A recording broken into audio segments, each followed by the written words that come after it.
Moi, je viens de Lobby City. Je connaissais c'était quoi le luxe. Je connaissais c'était quoi la pauvreté. Les parents de mes amis disaient à mes amis, ne marchez plus avec lui. Si papa n'a pas l'argent, maman n'a pas l'argent, la seule chose qui me reste, c'est ce qui est dans ma tête. Si je suis meilleur que tout le monde, forcément, ils sont obligés de reconnaître que c'est moi le meilleur. J'ai eu mon BPC. J'étais l'enfant le plus détesté du quartier. Le seul endroit où tu peux rencontrer les gens de la République, les hommes d'affaires, où tu peux être accessible à tout le monde, c'est dans la nuit. Mon objectif est de toucher les étoiles. Un jour, il y aura quelqu'un dans ce pays qui voudra faire de l'argent et qui va m'appeler et on fera de l'argent. Nous ne sommes pas des enfants de riches, mais nos enfants seront des putains de causes de riches.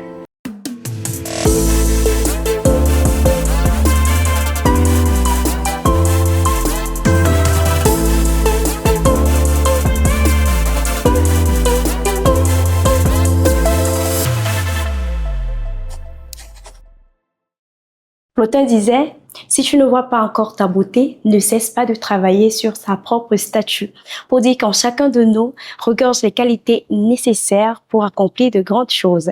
Il suffit juste d'avoir beaucoup d'abnégation et surtout d'être très déterminé et travailler sur soi pour avoir son plein potentiel. L'invité que nous recevons aujourd'hui sur ce plateau de Right to Myself suit scrupuleusement cette démarche. Il a des gros objectifs et est prêt à faire tout ce qu'il faut pour les atteindre. Cet invité n'est nul autre que Chimi Daryl, dit le papa de Joyce. Bonsoir, le papa de Joyce. Bonsoir, la fortune. Et bienvenue sur ce plateau. Merci, merci. Merci à vous. Que je peux vous tutoyer? Allez-y. J'espère que tu vas bien. Merci, merci beaucoup. Alors, sur ce plateau de Right to Myself, comme on le dit toujours, c'est un honneur d'avoir des invités de marque tels que vous. Merci madame, c'est un honneur pour moi d'être reçu par une aussi belle femme que vous. Oh là là, merci. Pour plonger dans l'émission, vous avez rédigé votre lettre. À quelle version de vous? Alors, j'ai rédigé ma lettre au futur moi. De quel âge particulier? De 50 ans. Pourquoi cet âge en particulier? 50 ans, c'est l'âge de l'accomplissement. C'est l'âge où tout homme devrait faire un certain récapitulatif de sa vie. Nicolas Sarkozy disait, un homme de 50 ans qui n'a plus une Rolex au poignet a raté sa vie. Pourquoi il a dit 50 ans? Parce qu'à 50 ans, l'homme a eu le temps de mûrir, d'apprendre, de voir le bon, le mauvais, de faire des guerres, de faire des batailles. Et aujourd'hui, âgé de 50 ans, il peut mieux regarder la vie, mieux comprendre la vie. 50 années, c'est beaucoup, hein. C'est pas rien. 50 ans, c'est l'âge d'or, l'âge où il faudrait normalement avoir la Rolex à son poignet, comme il a dit. Alors, pour comprendre ses objectifs et mieux comprendre sa lettre, je vous laisse en compagnie de ceci.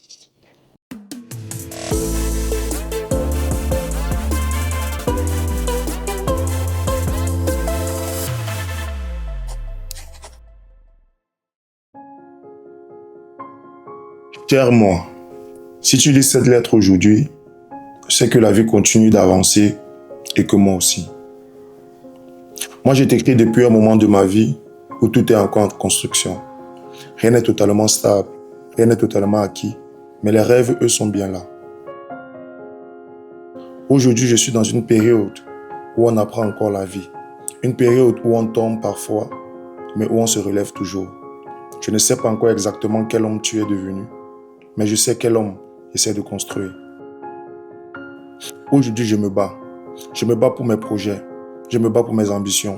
Je me bats pour construire une vie dont je pourrais être fier un jour. Il y a des moments où tout semble lent. Des moments où les obstacles paraissent plus grands que les rêves. Mais malgré ça, je continue d'avancer. Parce que j'ai compris une chose. Les grandes histoires ne commencent jamais dans la facilité. Elles commencent toujours dans les moments où personne ne voit les efforts, les sacrifices, les nuits de réflexion et parfois les doutes. Alors dis-moi, à 50 ans, est-ce que tu as gardé cette même détermination? Est-ce que tu as gardé ce feu intérieur qui me pousse aujourd'hui à croire que ma vie peut être plus grande que mes peurs? J'espère que tu as réalisé certains rêves pas forcément les plus spectaculaires, mais ceux qui comptaient vraiment. J'espère que tu as construit quelque chose de solide, quelque chose qui ne parle pas seulement de réussite, mais aussi de valeur, d'impact et de respect. J'espère aussi que tu as appris à profiter de la vie, parce qu'en ce moment, je suis tellement concentré sur l'avenir que j'oublie parfois de respirer le présent. Et surtout, j'espère que tu n'as jamais oublié d'où tu viens, parce que l'homme que tu es devenu ne doit jamais oublier le jeune homme qui écrit cette lettre avec de l'espoir plein le cœur et de rêves plein la tête. Si la vie t'a beaucoup donné, reste humble. Si la vie t'a testé, reste fort. Mais quoi qu'il arrive, n'oublie jamais ceci. Tout ce que tu es devenu a commencé ici, dans cette période où j'étais encore en train de croire que tout est possible. Alors je te repose une dernière question. Quand tu regardes ton parcours aujourd'hui, est-ce que tu es fier de l'homme que nous sommes devenus? Avec espoir, moi, celui que tu étais autrefois.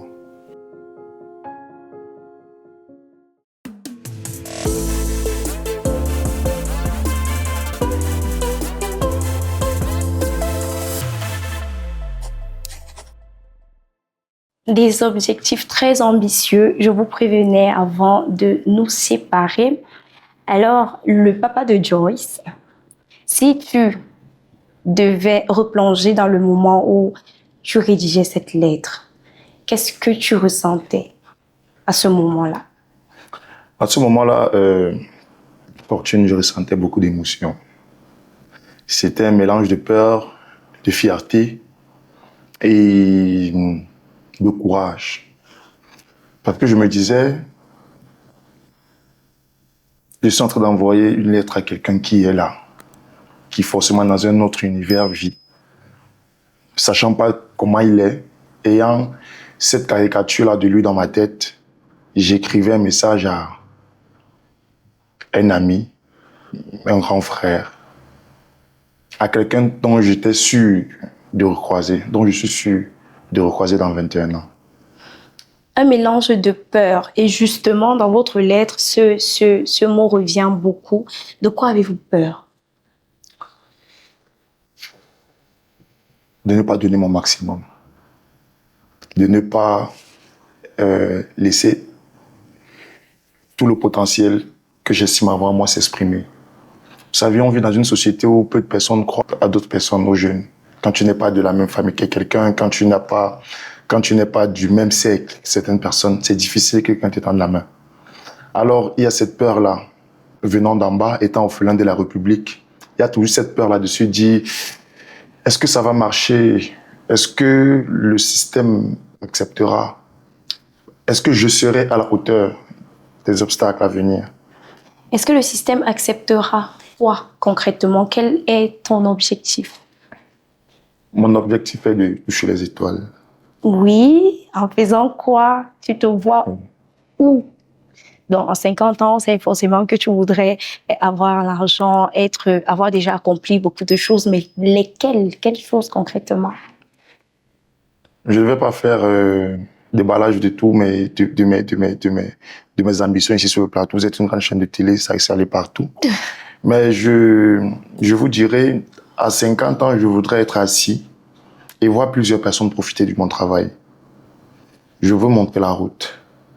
Je veux faire comprendre à ces jeunes-là qui viennent des sous-quartiers. Moi, je viens de Lobby City. C'est le nom de mon quartier. C'est pour ça qu'on a nommé notre quartier, Lobby City. Très peu de personnes. En fait, il y a certaines personnes dans le jargon camerounais qui vont comprendre c'est quoi les lobbies. Je viens de Lobby City, mais je vivais à Bastos et à Lobby City. Donc, du coup, j'ai grandi dans un cadre où je connaissais c'était quoi le luxe, je connaissais c'était quoi la pauvreté. Très jeune, j'ai su la différence qu'il y avait entre les riches et les pauvres. J'étais pauvre, j'avais des amis riches. Entre nous, enfants, il n'y a aucune distinction. Habituellement, on dit que les enfants ne savent pas. Je savais déjà.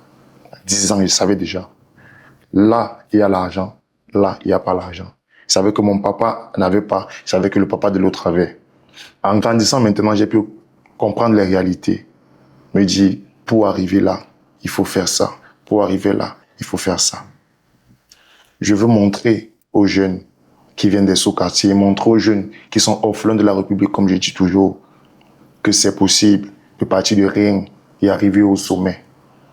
Orphelin de la République, vous êtes orphelin de père, de mère? Mon père et ma mère sont vivants. Orphelin de la République, c'est lorsque tu n'as personne dans le système, dans le gouvernement. Tu n'as personne chez qui toquer pour te poser, pour dire, tonton, tantine, j'ai un dossier là qui veut, s'il vous plaît, est-ce qu'on peut me trouver un travail à la fonction? Est-ce qu'il peut faire un concours? Je vais pas donner au récépissé à tel. Quand tu n'as personne chez qui faire ça, tu es un orphelin de la République. En fait, pour moi, c'est le mot que j'attribue. Donc, tu es obligé de bosser fort. Personnellement. Kerry James disait,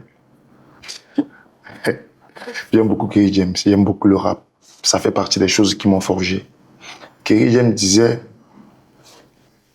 si tu es un enfant de pauvre, il faut que tu sois 2 fois plus qualifié, 2 fois plus motivé et 2 fois plus passionné. Parce que pour arriver là où tu faut, il y aura 2 fois plus d'obstacles, 2 fois moins d'avantages, 2 fois moins de barrages. Si le savoir est une arme, il faut que nous soyons armés, parce que sans elle, nous sommes désarmés. Je le disais déjà, il est prêt à faire tout ce qu'il faut pour être cet homme à 50 ans. Vous avez dit, ou tu as dit tout à l'heure, que tu voudrais montrer le chemin aux autres avec ton travail. Quelle est ta profession? Je suis manager. Je suis manager de boîte de nuit, événementiel, promoteur culturel.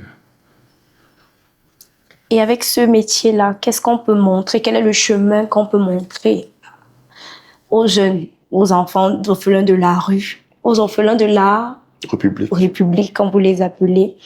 Quel chemin vous pouvez leur montrer avec ce métier? Vous rêvez grand, oui, c'est vrai, mais qu'est-ce qu'on peut faire avec ce métier pour toucher les étoiles, disons-le ainsi? Quelqu'un a dit tout chemin mène à Rome. Hein? Pour la petite histoire, comme je l'ai dit en amont, j'étais dans un quartier de riches étant pauvres. Au quartier, moi, j'allais chez mes amis riches. Je savais, c'était mes amis, on causait, on rigolait. Moi, je voulais manger, je mangeais et tout chez eux. Je prenais les boîtes de sardines, des trucs qui étaient étranges pour moi. Je prenais les boîtes de sardines, parfois, ils avaient toujours le pain au frigo et tout et tout. Et puis, les parents de mes amis disaient à mes amis, ne marchez plus avec lui. Quand on était au primaire, ne marchez plus avec lui. Quand on était en 6e, 5e, ne marchez plus avec lui. C'est un délinquant, j'étais toujours sale, babouche, culotte percée. Et puis, c'était vraiment la haisse, comme on dit. Les parents des autres, chaque fois qu'il y avait un problème, chaque fois que leur enfant faisait un truc de mauvais chez eux, ils disaient, c'est parce qu'il marche avec lui. C'est parce qu'il marche avec lui. Et puis, Dieu merci, on était tous dans la même classe. On faisait pratiquement tous les mêmes. On était peut-être 12 au quartier. Il y avait 3 pauvres qui étaient à Ilobi. Et puis, il y avait 9 autres qui étaient dans les grandes maisons d'en haut. On était dans pratiquement la même classe. Donc, on a eu tous le concours, le CEP au même moment. On est à la 6e au même moment, 5e au même moment. Nous sommes arrivés en 3e. Arrivé en 3e, j'ai eu mon BPC. J'étais l'enfant le plus détesté du quartier. Des parents, concernant les parents, chez mes camarades, chez mes amis, moi j'étais bien. Mais chez les parents, j'étais le plus détesté parce qu'on disait, ah, il a le fond d'un bandit, ah, c'est un bandit, c'est un voleur, c'est lui qui apprend les mauvaises choses à nos enfants au quartier et tout. Vous voyez. Je prenais sur moi. Je rentrais de l'école, une mère gare sa voiture, elle me dit, toi, mon enfant, tu es un bandit, ne mange pas mon enfant, tu gâtes mon enfant. Les parents m'avertissaient au quartier. J'étais en 4e. Vous imaginez un peu. Ne veux plus te voir chez moi. Va manger chez vous. Va là-bas. Dégage. Les parents. Quand les résultats du BPC sortent, il y a 4 en haut qui n'ont pas réussi. Sur les 9 enfants de riches, chez nous en bas, tout le monde a réussi. Sur les 9 enfants de riches, il y a 4 qui n'ont pas réussi. Il y a 5 qui ont réussi. J'étais en train de sortir un matin avec mon père. Et puis, la voisine, la mère d'un enfant de riche, qui venait d'arriver au pays, me dit, tu es un bon garçon. Tu as eu le BPC, non? Tu es un bon garçon. Mon fils a échoué. Ça signifie que ce n'est pas forcément toi qui gâte mon enfant. Elle m'a donné 50 000. Elle a donné 50 000 à mon père. Et l'année qui suivait, elle m'a dit, si tu veux quelque chose à la maison, si tu veux manger, elle a dit aux employés, s'il vient ici, donne-lui à manger, tout et tout et tout. J'étais en troisième, j'étais un enfant. À ce moment-là, j'ai compris que si papa n'a pas l'argent, maman n'a pas l'argent, la seule chose qui me reste, c'est ce qui est dans ma tête. Si je suis meilleur que tout le monde, forcément, ils sont obligés de reconnaître que c'est moi le meilleur. Ce qui me pousse à te demander quel est ton niveau d'études. Ça va tirer, hein. Ça va être long. J'ai fait les arts du spectacle et cinématographie. J'ai un master en arts du spectacle et cinématographie.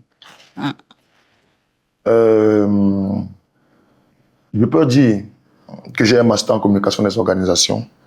Je peux dire, Je n'ai pas le diplôme. Vous savez, c'est ce que je vous expliquais. Lorsque j'ai eu mon bac, mon père m'a dit, il était chauffeur. Il était chauffeur d'un homme qui avait aussi un peu de relations. Et il m'a dit, fais 2 ans à l'université, n'importe quoi à l'université, 2 ans. Et puis, je vais trouver le couloir, on va te mettre à l'EMIA. Et je suis allé en Guaquile, je voulais pas trop me casser la tête. Je voulais un truc facile. J'ai cherché un truc. J'ai trouvé le cinéma, je me suis dit, là-bas on danse, on se filme et tout, et on passe. J'ai imagé pour ça. Sauf que, à ma première année, la deuxième année que je commence, mon père, il va en retraite. Ça devient encore 2 fois plus de S que quand j'étais au lycée. Je continue dans ce que je fais. Ça me donne des petits gombos, des petits sketchs par-ci, par-là, des petites aventures, des petits scénarios et tout, et tout, et tout. Ça me donne un peu de gombo. Je reste dedans. Jeux universitaires, fans club, et tout, et tout, et tout. Je me sens bien dans ce que je fais. Ça épouse mon talent et tout. Quand je prends mon master en Guaquele, je me rends compte que du spectacle et cinématographie ne va me servir à rien dans ce pays. Pratiquement à rien. Je vais à ISAM. Ça ne dérange pas comme j'appelle le nom du... Je vais dans une université, dans une grande université de la place. Je m'inscris. Je travaille dans une laverie au terminus Odia. Je pouvais être le nom de la laverie, mais tout le monde me connaît là-bas. C'est à la sortie de Yaoundé. Je travaille à la laverie pendant 3-4 mois. J'économise. Je paye l'inscription, 70 000. Je monte mon master, que j'ai eu en Guadeloupe, voilà, j'ai le master et tout et tout. Je vais m'inscrire en master en communication des organisations. Parce que j'aimais la communication, j'aimais convaincre les gens de faire ce qu'ils ne veulent pas. J'aimais jouer à ce jeu. J'aimais jouer à ce jeu-là. Prendre un truc que tu ne veux pas et te forcer à acheter. J'allais me donner des objectifs à atteindre en journée. Faire des trucs pour pouvoir développer mon côté communication et tout. J'arrive là-bas en master, je paye l'inscription. J'ai fait tous les cours. Sur les épreuves, sur les feuilles, j'étais parmi les 3 premiers. Et puis, je n'ai pas pu composer le BTS parce que je n'ai pas pu payer la pension. Mais, tout ce qu'ils ont, j'ai, mis à part le diplôme. J'ai fait 7 mois en sociologie. J'ai fait 9 mois en psychologie. Je m'asseyais, je prenais les cours comme un étudiant normal. un vrai exemple de détermination. Tu es manager. Ouais. Ce choix, c'est parce que tu n'avais rien d'autre à faire ou alors c'est pas passion? C'est parce qu'il n'y avait pas d'opportunité. Et je fais le travail. Avec sans diplôme, c'est compliqué. On m'a dit, le système français, on demande les diplômes, le système américain, on te demande qu'est-ce que tu sais faire. Chaque fois que j'allais dans un bureau, je leur demandais, dites-moi ce que vous voulez qu'ils fassent. Donnez-moi 1 mois et je serai le meilleur. Je leur disais, non, ça passe pas comme ceci, il faut un diplôme qui t'a envoyé, machin. Voulant faire une télé-réalité camerounaise, je me suis lancé. J'ai été pris, j'ai été le meilleur. On n'a pas pu tourner. Et puis un ami, un soir, m'a appelé à Essos, dans un petit snack. Et je suis arrivé le rendre visite. J'ai fréquenté à Issam. Je n'ai pas fait un établissement là où j'étais pas le plus connu. J'ai fait 18 établissements. Du CE2 en terminale, j'ai fait 18 établissements et 3 universités. Et je n'ai pas fait une école là où j'étais pas le plus connu. Donc vous pouvez imaginer qu'après tout ça, tout ce que j'ai fait, après l'université et tout, quand je me sentais dépassé par la vie, mais gardant dans le coin de ma tête que je suis pas destiné à ça, je suis destiné à de grandes choses.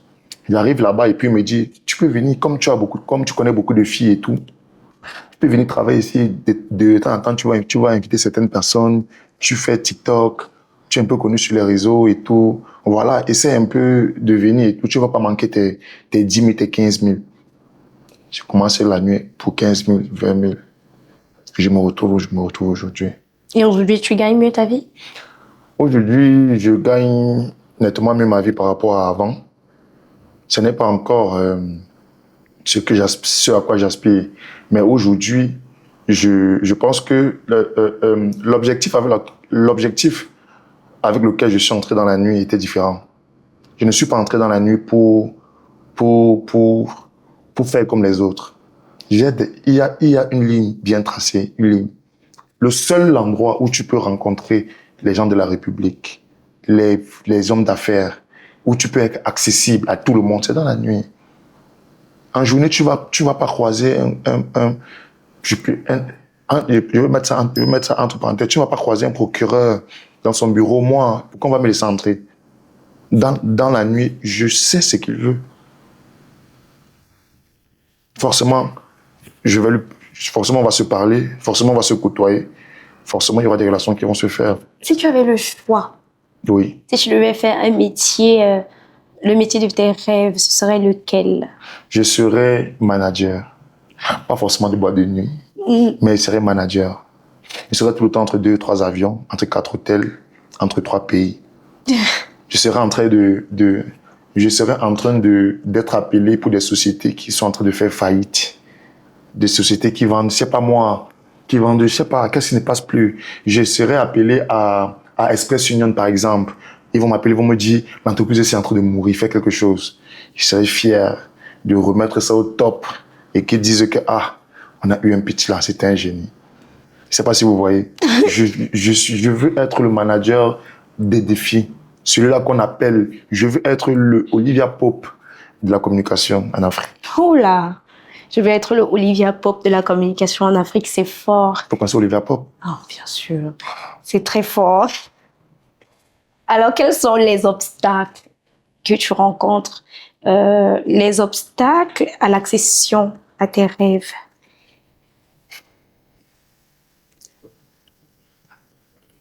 Il y a le parrainage, mentorship, le parrainage. C'est primordial. Vous savez, il y a des projets que tu vas monter, tu vas déposer, on va prendre, on va refuser. On va refuser de t'aider.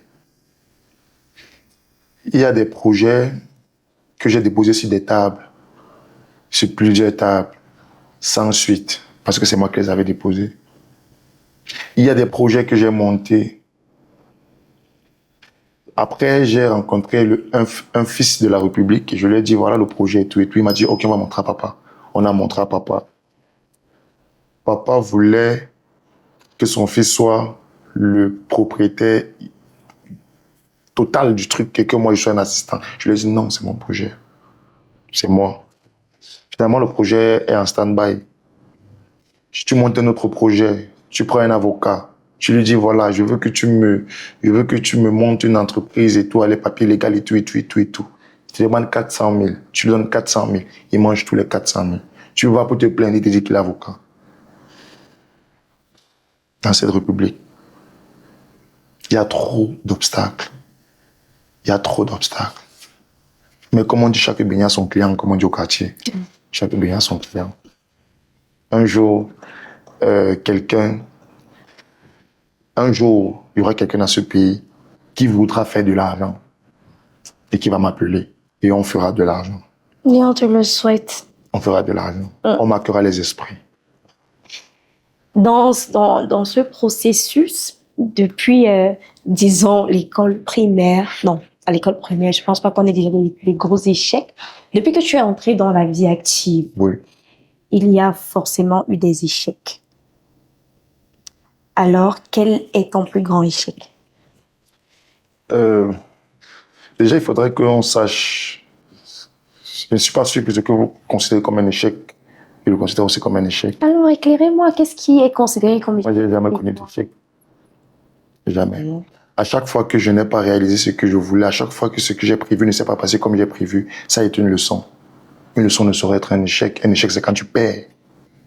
Genre, tu as, je sais pas, tu es allé ramasser tu es allé faire la pêche, tu es allé ramasser je sais pas. De toutes les façons, c'est l'échec que je ne connais. Le mot échec n'existe pas. Alors, donne-moi un exemple concret de quelque chose que tu as voulu accomplir, tu n'as pas pu, et puis les leçons que tu en as tirées. Le plus récent, c'était, je voulais organiser un concours interuniversitaire camerounais. Il n'y en a pas. Vous allez me parler des Jeux universitaires. Vous allez me parler de l'INIFAC. Les Jeux universitaires ne concernent que les étudiants qui font le sport. Vous avez assisté à un Jeux universitaire une fois dans votre vie. L'UNIFAC. Et vous êtes dans quelle discipline? Chant. Pardon? Chant. Voilà. Donc, il n'y a pas d'événement qui rassemble, qui implique tout le monde. Miss Master, chant, rap, innovation technologique, football, tout ce qui, vraiment une compétition à mode Jeux Olympiques, presque Jeux Olympiques. Ok. Je voulais monter un truc comme ça. Éloquence et tout ce qui va avec, interuniversitaire. Donc, j'ai monté le projet, j'ai déposé le projet dans les chaînes télé, dans des ministères. Le ministère de la Culture m'a fait comprendre que le projet est bon. Si tu trouves un sponsor, on te parraine. Le ministère de la Jeunesse m'a fait comprendre que le projet est bon. Mais tu es novice, tu n'as jamais eu à faire ça. Si tu trouves un partenaire, on te suit. La CRTV m'a dit, ton projet est bon, on va couvrir ton événement. Si tu fais ton événement, les enseignements secondaires, les enseignements supérieurs, qui étaient les principaux concernés. Oui, m'ont fait comprendre que voilà, ils ont déjà des événements de ce genre en cours, donc ils ne sauraient me parrainer, mais ils me donnent la possibilité d'exercer parce que il fallait que je voie avec les propriétaires d'université, avec les recteurs et les chefs d'établissement. Il m'a donné le feu vert sur tout le territoire camerounais. Le projet était là dans ma main, j'ai déposé sur les tables, personne n'a voulu investir. C'est un projet qui prend moins de 20, 30, maxi 50 millions pour la première édition. Un projet qui va faire Yaoundé, Douala, Cameroun, Afrique, il n'y en a pas. Imaginez-vous une compétition universitaire qui réunit les meilleures universités de l'Afrique centrale. Imaginez-vous ce que les jeunes peuvent gagner. La jeunesse, les jeunes universitaires, ce sont les principaux acteurs de la société. Les vieux sont en train de partir. Ceux qui sont encore jeunes là, nos cadets vont entrer à l'université. Ceux qui sortent de l'université, c'est eux qui maîtrisent la vie courante. Il y en a combien d'universités? Il y en a combien de jeunes à l'université? On voulait créer un pont entre les universités et les emplois. Et mettre l'intellect. Le talent. Jumeler le talent et l'intellect en un seul corps. Mais voilà, il n'y a pas eu de... Ça, on m'a donné une claque à la figure. Ça m'a servi de leçon. Justement, quelle leçon as-tu tiré? J'ai appris que dans la vie, il y a des projets qu'il faut parfois murmurer. Il y a des projets qu'il faut parfois laisser mijoter.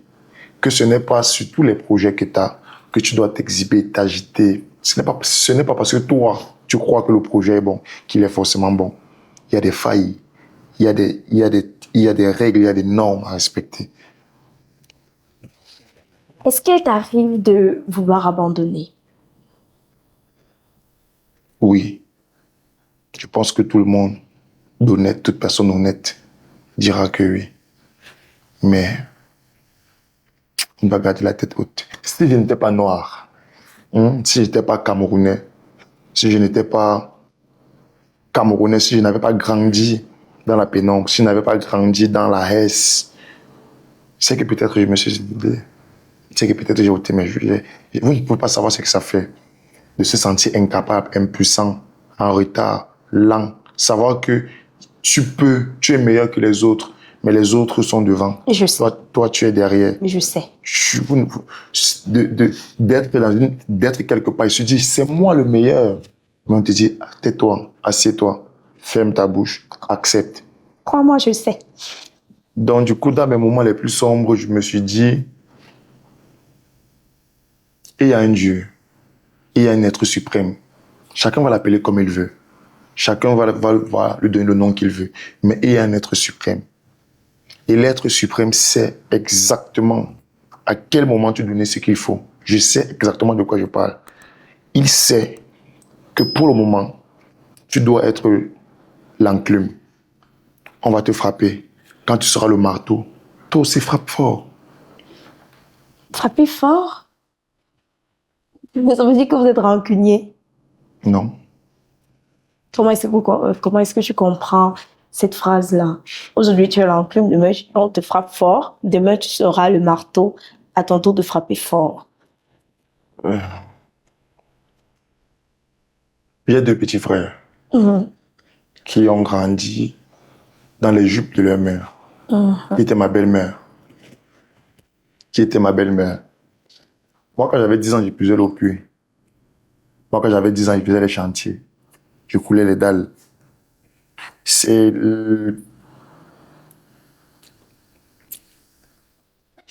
la vie qui m'a forgé. La rue qui m'a forgé. Au jour d'aujourd'hui, je respire un peu. Je mange quand même 1 fois par jour. Aujourd'hui, je mange 1 fois par jour. N'est-ce pas? Ok. Mes petits frères, il va m'appeler pour me dire qu'il veut la chaussure pour aller à l'école. Il va m'appeler pour me dire qu'il n'a pas de taxi pour aller à l'école. Moi, quand je suis entré en terminale, mon père m'a laissé, ma mère, tout le monde m'a laissé. Ils m'ont mis à l'internat. Je suis allé à l'internat, je suis sorti de l'internat avec mon bac. Personne ne savait où je vivais. Personne ne savait ce que je faisais. Personne ne savait ce que je mangeais. Si j'étais malade, en santé ou pas. Personne n'était au courant. N'est-ce pas? C'est parce que j'ai vécu ça. C'est parce que mon père m'a laissé dans la S. C'est parce que j'ai traversé cette souffrance-là que je suis devenu l'homme que je suis aujourd'hui. N'est-ce pas? Ce qui fait que, à cette période-là, j'étais l'enclume. La vie me frappait dessus. Aujourd'hui, si je peux être le marteau pour mes petits frères, je vais frapper fort. Pour toi, quel indicateur te permettrait d'affirmer que tu as réussi? Quels sont tes indicateurs de réussite? Pas seulement l'argent. Oui. Pas seulement le confort, les belles voitures, une femme et des enfants. Pas seulement. Mais aussi de voir des jeunes se dire, si lui l'a fait, si lui, au flanc de la République, il a pu le faire, c'est que c'est possible pour nous aussi. Voir ce que j'aurais construit, voir ce que j'aurais monté, servi de tremplin où je ne pouvais y arriver. Voir la génération à venir, se dire, s'inspirer de mon histoire. Me voir passant à la télé et motivant des gens. Voir ma vidéo, voir mon parcours, redonner espoir aux gens. Parce que je vous assure, si on aurait recommencé, on m'aurait renvoyé plus petit à 5 ans et on m'aurait demandé quelle vie est-ce que tu veux? J'aurais choisi la même. Ah bon? Oui, parce que je me dis, si je n'avais pas vécu tout ce que j'ai vécu, toute cette souffrance, tout ce parcours, si je n'avais pas marché dans la boue, je n'aurais peut-être pas été l'homme que je suis aujourd'hui. Alors j'aimerais, pour moi, avoir réussi, ce serait d'être parti de zéro, de rien du tout. Avant que Saint-Pérignon on fait sans gloire, c'est pour moi qui le dis, c'est le livre le plus vendu du monde, c'est dans le livre le plus vendu du monde que ça se dit. Avant que Saint-Pérignon on fait sans gloire. Donc, j'aimerais, je saurais que j'ai réussi. Lorsque les gens pourront s'inspirer de mon histoire pour se remotiver. Quoique, il faudra aussi que le compte bancaire Fourni. soit assez fourni. Tu l'as dit tout à l'heure, il y a des moments où tu veux abandonner. Quand ça arrive, où est-ce que tu puises de la force nécessaire pour continuer le combat? Je vous ai dit, quand j'étais plus jeune, dans mon quartier, on me voyait comme le raté du quartier. J'ai eu le probatoire avant tout le monde. Ça forçait un peu le respect. Ils n'avaient pas bien compris. J'ai eu le bac avant tout le monde. Ça forçait le respect. Ils n'ont pas bien compris. Je suis revenu en première année donner cours à les enfants chez eux. Là, ils ont compris. Après, j'ai été hyper brisé parce que lorsqu'ils ont eu le bac, Daniel est parti en Angleterre, Jason est parti en Russie, Emile est parti au CUS. Ils sont partis un peu de partout. Je voyais leur vie avancer et moi, je me sentais stagné. Et puis, je me suis dit non. Il faudrait que dans 20 ans, je ne savais même pas encore qu'on devait s'asseoir comme ça un jour. Je ne savais pas que je ferais la rencontre d'une ravissante fortune. Et je me disais déjà, il faudrait qu'à 50 ans, lorsque mes amis et moi, on va s'asseoir, que lorsqu'ils frappent la main sur la table, que je puisse aussi frapper la main sur la table. C'est ma motivation. Me dire que même sans rien, il y a que ça qui me motive. Il y a mon père, il y a ma mère, il y a mes frères, il y a mes soeurs, il y a mes futurs enfants. Et quels sont les sacrifices que tu fais pour atteindre cet objectif-là? La nuit, on ne dort pas. Au sens propre du terme, ceux qui vont comprendre ça, vont comprendre. La nuit, on ne dort pas. Pendant que les autres dorment, nous, on travaille. En journée, on planifie notre soirée. On n'a pas le temps pour dormir. C'est des sacrifices. C'est très peu de sommeil. C'est très peu de distractions. Moins de personnes dans sa vie. Beaucoup d'abnégation. Beaucoup d'efforts. Si le monsieur de 50 ans que vous aspirez à être était là aujourd'hui, qu'aimerais-tu qu'il te dise? J'aimerais qu'il me dise on l'a fait. Qu'il me disait oui, mon petit, on a fait, on a réussi. Aujourd'hui, on a réussi. C'est comme je le dis toujours.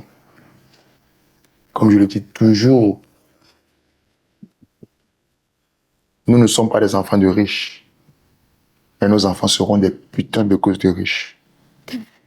Quel conseil tu donnerais donc à tous ces enfants issus de familles pauvres qui, je l'ai dit déjà une fois, c'est pourquoi ça me fait rire, qui, issus d'une famille pauvre, pensent qu'ils ne pourraient pas toucher le sommet? Je leur dirais ce que Kiki James m'avait dit dans une de ses chansons. Si t'aimes pleurer sur ton sort, t'es qu'un lâche. Lève-toi et marche. Banlieusard est fier de l'être. On n'est pas condamné à l'échec. Pour dire que tu n'as pas besoin de naître avec les mêmes âmes que les autres. La vie, mère nature, elle est juste. Elle est juste. Elle te donne une machette parce qu'elle estime que tu en as besoin. Elle me donne un stylo parce qu'elle estime que j'en ai besoin. Elle connaît exactement quelle âme donner à chacun. Moi, je n'avais que mon cerveau. Lorsque j'étais à Bastos, à Lobby City, je n'avais que mon cerveau. J'ai utilisé mon cerveau à 100% pour être là où je suis aujourd'hui. Je n'avais que ça. Si tu viens d'une famille pauvre, si tu viens d'en bas, si tu es un orphelin de la République comme moi, dis-toi que c'est possible. Crois en tes rêves. Une femme m'a dit un jour, tant que tes rêves ne t'effraient pas, tu n'as pas encore commencé. C'est gratuit, le rêve c'est gratuit. Rêve, crois en tes rêves. L'univers saura te récompenser. On ne va pas aller dans les profondeurs de ça maintenant, mais croyez en vos rêves. Dites-vous que c'est possible. Dites-vous que si les autres ont pu le faire, vous pouvez le faire. Nicolas Sarkozy était un enfant de pauvre. Il y a les Magic System et qui chantent.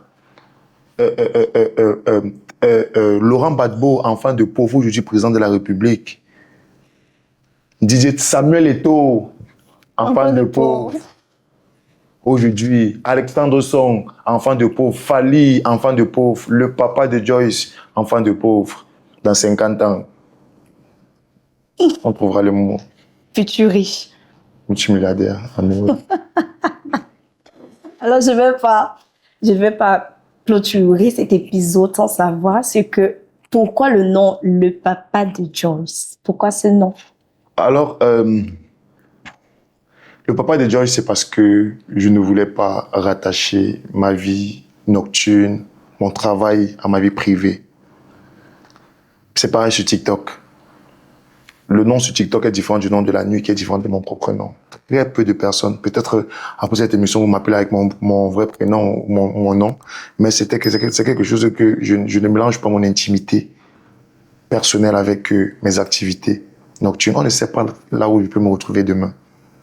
Ce serait mieux si peu de personnes, quand ils vont apprendre au journal ou bien à la télé, que Monsieur Chimindjela Dari est dans le journal fort d'Afrique et tout, qu'ils ne se disent pas forcément que, je ne sais pas si vous voyez, j'ai voulu dissocier mon nom de famille au travail que je fais. Pas parce que j'avais honte, mais parce que je ne voulais pas trop qu'on assimile ma vie privée à ce que je fais. Et ce n'était pas trop par rapport à la nuit, c'était par rapport au réseau, c'était par rapport à mon compte TikTok, qui aujourd'hui sont les stories du Mboa. Jusque-là, tu n'as pas répondu. Pourquoi Joyce? Pourquoi le papa de Joyce? Pourquoi Joyce, précisément? Ok. Lorsque j'étais à ISAM, c'était la période où il y avait la petite Joyce qui faisait sa caravane au collège de la Gaîté. Elle avait invité Philippe Semengue, David Eto'o, et roulant en Rolls-Royce, si vous vous rappelez. Et cette période-là, on disait, mais c'est l'enfant de qui? C'est l'enfant de qui a autant d'argent, qui fait autant de bouquins pour une simple présidence de la coopérative? C'est l'enfant de qui? Et David Eto'o. Vous savez comment il est jovial et tout. Il avait fait une vidéo. Vous avez demandé c'est l'enfant de qui? Voici donc son père, le papa de Joyce. Donc, pour montrer que son père avait l'argent, la même semaine, j'ai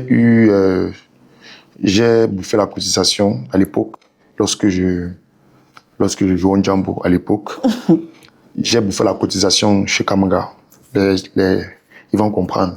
J'ai bouffé la cotisation chez Kamanga et j'avais bouffé 400 000. Il y avait un petit bar à côté d'Issam qu'on appelait la Charbonnade. La bière, c'était 800 là-bas. Je suis entré avec 400 000. Tu peux imaginer, c'est 800 la bière. T'as fini avec? J'ai donné la bière au moins de 200 000. Maintenant, pour ne pas m'appeler président comme c'était vulgaire, pour ne pas m'appeler le boss des boss comme c'était vulgaire, et comme durant la période là, et c'était le papa de Joyce, qu'on savait que c'est lui qui avait l'argent, M. Ben Kwaku, que je salue ici. Comme on savait que c'est lui qui avait l'argent, du coup, on m'a donc fait référence à lui, le papa de Joyce. Même si aujourd'hui je suis plus connu, quand on dit le papa de Joyce aujourd'hui, on sait que c'est moi, mais c'était lui à la base. Donc c'est d'où vient le nom de Joyce. C'est bon à savoir.